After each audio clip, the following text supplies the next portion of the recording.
Direto ao ponto, por que o nome antidepressivos, até também o nome antipsicóticos, não é tão adequado assim e vem sendo mais deixado de lado na literatura atual? O que seria deixado de lado? Está sendo preferível falar o mecanismo do fármaco, como o nome dele, do que como a função. Como assim? Vamos pensar em antidepressivos ali mais comuns, como sertralina, fluoxetina, estalopram, paroxetina, enfim. Tem sido mais preferível chamar eles de inibidores seletivos de recaptação de serotonina, os ISRS, ou seja, eles inibem a recaptação de serotonina entre um neurônio pré-sináptico e um pós-sináptico, né? Deixam a serotonina mais disponível entre os dois para captar mais no pós. Então tem sido preferível chamar eles assim, de inibidores seletivos de recaptação de serotonina, do que antidepressivos. Tem sido preferível chamar uma duloxetina, por exemplo, desvenlafaxina, de inibidores seletivos de recaptação de serotonina e noradrenalina do que antidepressivos. Por quê? Os antipsicóticos é uma questão um pouquinho mais complexa, porque nós temos antipsicóticos atípicos e típicos, né? Os típicos agem mais em regiões ligadas aos receptores D2, dopamina, e os atípicos temos vários tipos de ações, glutamatérgicas, até serotoninérgicas. Como são multimecanismos, é mais complexo a gente criar um nome, embora haja também isso na literatura. Essa é a ideia de não usar tanto esse nome de antipsicótico. Mas ao ponto agora, que a gente já fez a explicação mais base disso, né? Primeiro que isso cria um estigma. Então eu posso me ver não como uma pessoa que está com depressão,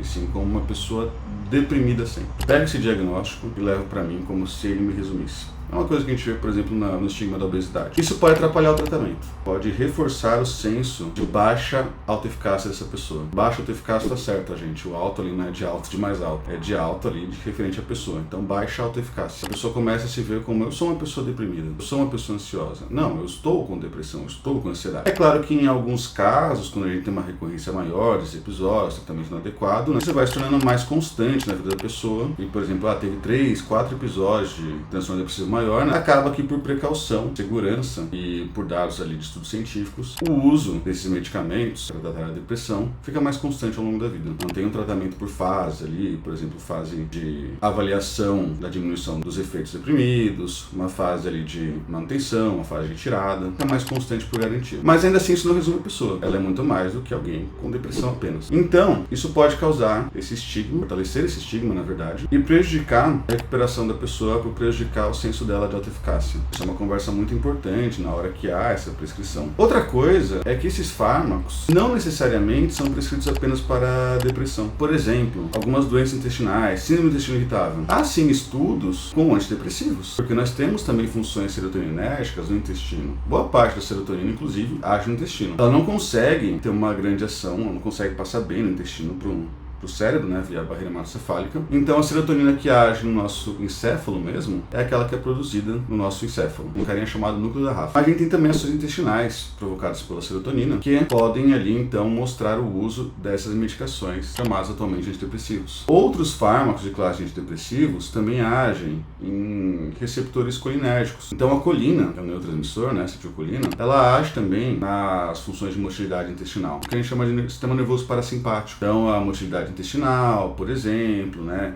Questões ligadas ao esvaziamento ali do trato gastrointestinal. A acetilcolina vai agir nisso e alguns fármacos também agem nela. Modulação da dor, alguns fármacos que são classificados como antidepressivos podem atuar. Então, além disso, temos também outras utilizações. Obviamente que eu não estou falando para vocês usarem para isso, tá, gente? É necessário uma boa avaliação médica, né? Então, esse vídeo ele tem mais um cunho explicativo didático do que prescritor, até porque nem médico eu sou. Estou explicando com base, né, nos meus conhecimentos de farmacoterapia. A gente também tem outras situações onde pode ser prescrito sim o uso de antidepressivos em determinadas doses, muitas vezes menores, né? Porque uma depressão, um transtorno depressivo maior, está sendo mais difícil de tratar. Por exemplo, dificuldade ali, né, que a pessoa tem para ejaculação precoce. Ela tem uma ejaculação precoce. Um dos colaterais de alguns antidepressivos, como paroxetina, sertralina, fluoxetina, e esses colaterais não quer dizer que vai acontecer com todo mundo, tá? É sempre a gente fala de probabilidade de risco, não de certeza. Mas um dos colaterais é retardar a ejaculação. Ah, mas então é ótimo, pô, vou ser uma máquina, né? Vou ficar ali horas e horas. Na verdade não, porque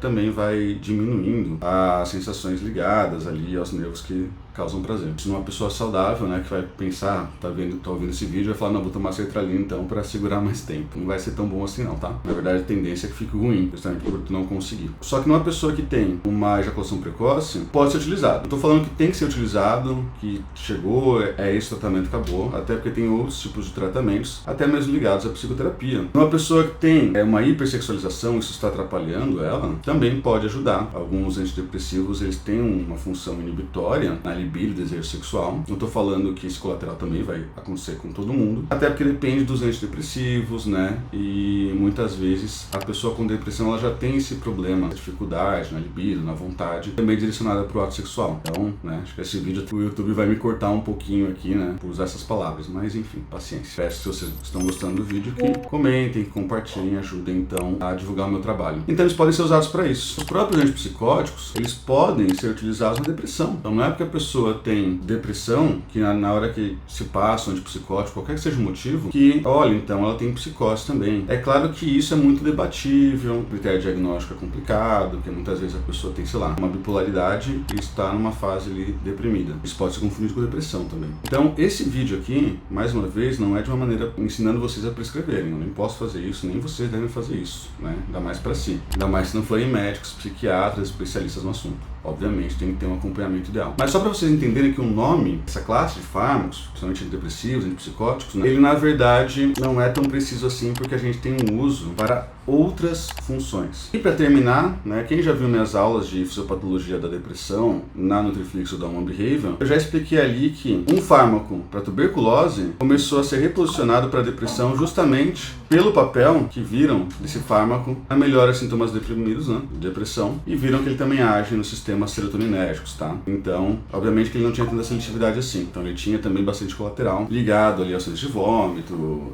libido, boca seca e por aí vai. Mas isso mostrou reposicionamento, tá? Então é um cuidado que a gente tem que ter na hora que o paciente vem com uma prescrição de um antidepressivo, de um antipsicótico, não necessariamente ele tem um diagnóstico, e se ele tiver, a gente vai conversar sobre como ele não se resume a esse diagnóstico. Você não tem na tua frente uma pessoa com depressão, você tem na tua frente uma pessoa que está com depressão, mas tem diversas outras características, outras qualidades, outros defeitos, outras funções, outras contribuições, outras relações no mundo, muito além desse diagnóstico. Esse papo é muito importante, até pra gente começar ali um processo de iniciação e melhora de autoestima e de ativação comportamental para que a pessoa consiga tratar também essa depressão, ok? Espero que tenha sido claro, pessoal. Posso trazer mais vídeos dando exemplos ali, né, mais específicos para vocês, caso vocês queiram. A ideia é que fosse ser mais um vídeo geral, mas posso sim trazer mais exemplos de reposicionamento de fármacos, né, ou até de uso em diversas doenças, mas claro, sempre tendo muito cuidado para vocês não entenderem isso como prescrição, e sim como vias importantes para o nosso conhecimento. Ainda mais se eu estou falando com nutricionistas, com personal, trainers, né, com farmacêuticos, com estudantes, que podem sim receber pessoas que usam essa classe de fármacos, como antidepressivos, né, e por exemplo não tem depressão, está sendo prescrito para uma síndrome do intestino irritável. Muito obrigado, espero que tenham gostado. Comentem, compartilhem, por favor, me ajudem aqui a divulgar esse canal, né, que isso é bem importante, até para reforçar esse meu trabalho e eu continuar trazendo conteúdo aqui para vocês. Se quiser saber mais sobre comportamento, minha plataforma Human Behavior está aqui embaixo no link. No momento que eu gravo aqui para vocês essa aula, hoje nós estamos no final de outubro de 2024, está para receber seu 8º curso sobre comportamento humano, neurociências, bioquímica e fisiologia.